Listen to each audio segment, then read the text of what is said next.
Hello, my name is Micah C. Locke, and today is the 4,573rd year anniversary of Music Day. As usual, we will hop through space and time in order to meet the most famous composers in the first Earth.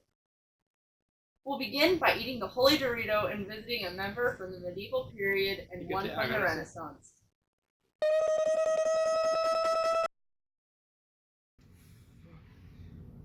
Who the fuck are you?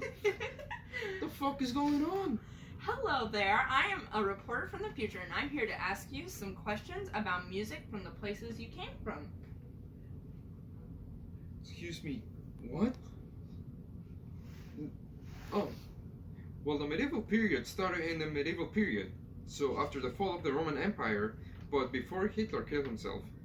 So, between the 5th and 5th century, the medieval period was famous for decapitations, but also for the use of the harp, the flute, and the bagpipe and drums.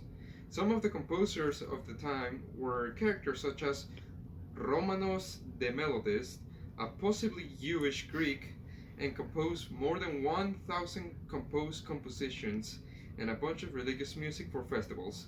Another one of these was a loser named Hildegard of Bingen, a woman that was not only famous for making 2 monasteries, but also composed some compositions like Esivias Liber Vitae Mysterium and Liber Direnomium Operum. The fuck did you just say? The last medieval corpse I'll be talking about is Johann Ciconia, who was born in Belgium and worked in Italy during what else? Music. He wrote Amor per ti siempre and Credo number 1, 10, 2, and 4. Want the order? Well, what the fuck was that? Well, you see, you're not actually a medieval peasant. You're a collection of memories from a time period placed into a single body. You actually know all events from Earth's history, but are programmed to know the things that are required for the show. What?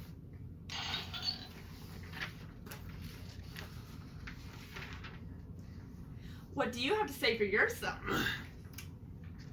Hold on, I'm choking on that Popeye sandwich. Well, the Renaissance happened right after the medieval period. It ended right in the time for the Trail of Tears.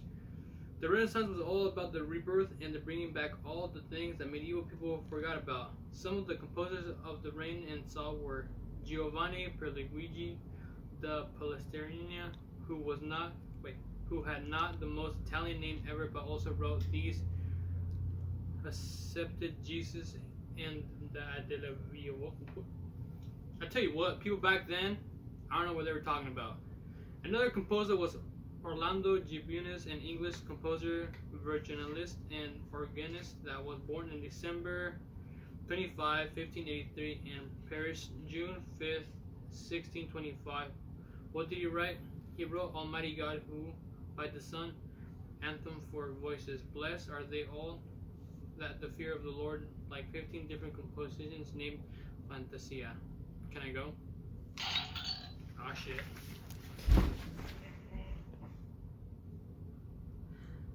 Okay, well now, we have some very important guests, actually composers from the Baroque period. The Baroque describes the time period starting in the 1600s. It started in Italy during the 17th century. Baroque indicates excessive ornamentation in visual arts and bold instrumental sound in music. All the buildings from the Baroque period were massive and dramatic. So basically, the Baroque period was the Renaissance, but worse.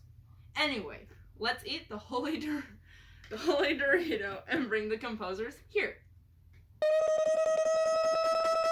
Hello, Mr. Bach. How are you?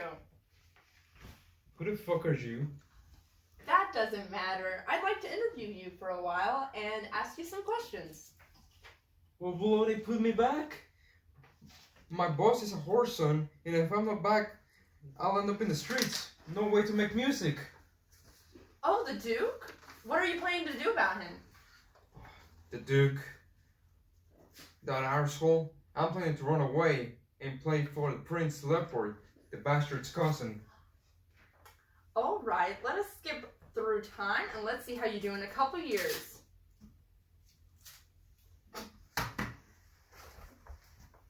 How are you doing, Mr. Bach? Jesus almighty. It's you again. How are you doing?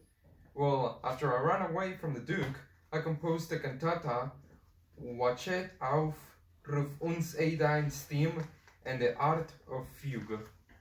All right, Mr. Bach. I appreciate your time. Next one.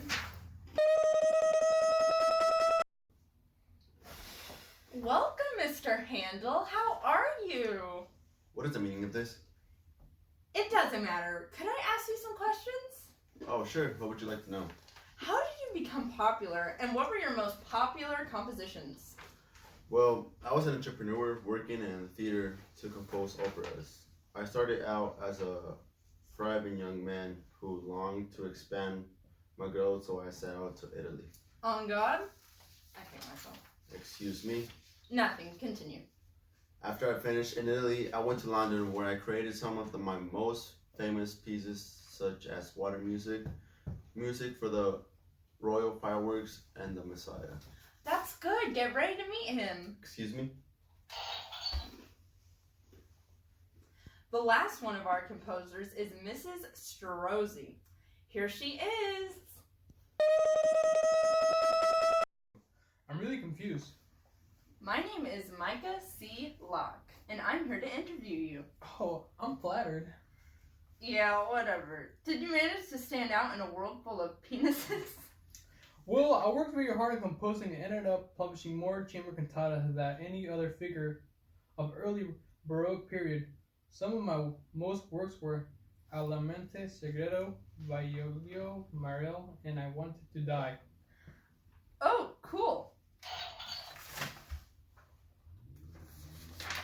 Next, we have a citizen of the Romantic period.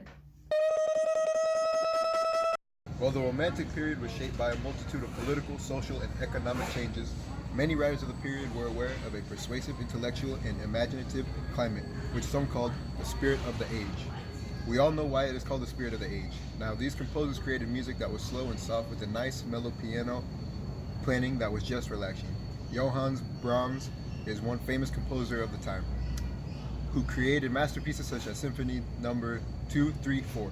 Another famous composer, Franz Liszt, which I tell you what, for being a composer during this time, is not well known of these composers.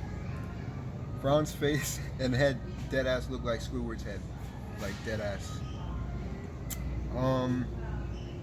Other than that, he created Piano Concerto. He was the first piano rock star virtuoso, thrilling audiences and capturing the hearts of women with his exciting playing. He went on to write 1,000 piano pieces, but he still looked like Squidward, like dead ass, dude. Then Frederick Chopin, a Polish composer that was born on March 1st, 1810, Zelazowa Wola, Poland. He hit the yeet on October 17th, 1849, Paris, France. Chopin wrote around 23 Polonaises throughout his life. His most famous examples are the military Polonaise in a heroic or drum Polonaise in a flat. Then the modern era came from the rise of the Ottoman Empire of the 1900s is a time where music was chanting. You had people like John Williams, who created one of the most famous pieces known to humankind, to an army of buckethead stormtroopers, which the fans follow the series like stormtroopers. Another famous composer is Dmitri Shostakovich, born September 25th, 1906, St. Petersburg, Russia, and passed away in the motherland in Moscow, Russia, 1975. He composed one of the most famous waltzes that almost everyone knows, Waltz Number 2, which is my most favorite pieces of art. Igor Stravinsky, a Russian composer that was born on June 17, 1882, Lomonosov, Russia, and passed away in April 6, 1971 in New York. He rose to fame in the early 1900s for his Lastly, we have a peasant from the classical period.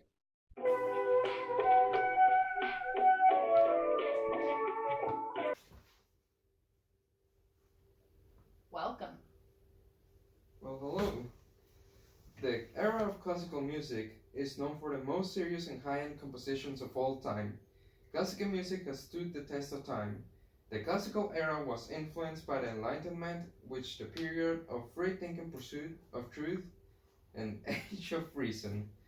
While the rich part of society enjoys stiff operas, the poorer class enjoy comic operas, or opera buffa, which appeal to everyday situations. Composers such as Haydn wrote the London Symphonies, The Season, and The Creation, while composers like Mozart and Bas wrote L'Isla-Flotte, Overture de Maria Bulliat, and Beethoven wrote symphonies A5 für Hellführer.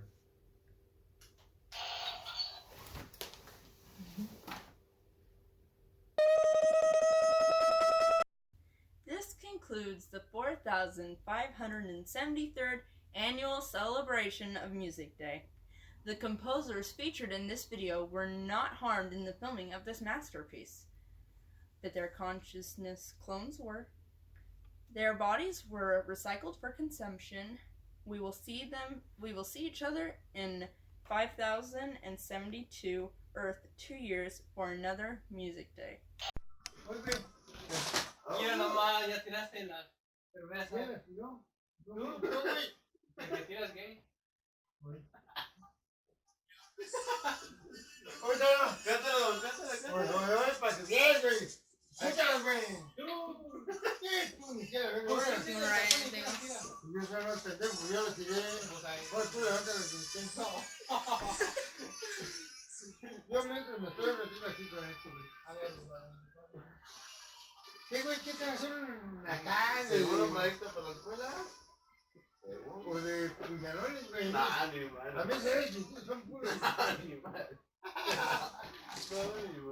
Bueno, ¿y por qué no la cayeron tú? Yo lo estaba agarrando. No la agarras bien, cuando como agarras el poco. No, la agarré al revés. Y me estoy picando, pero ve que es cuando pone el cabo. Gallín, no te metas un putazo, güey, no, porque.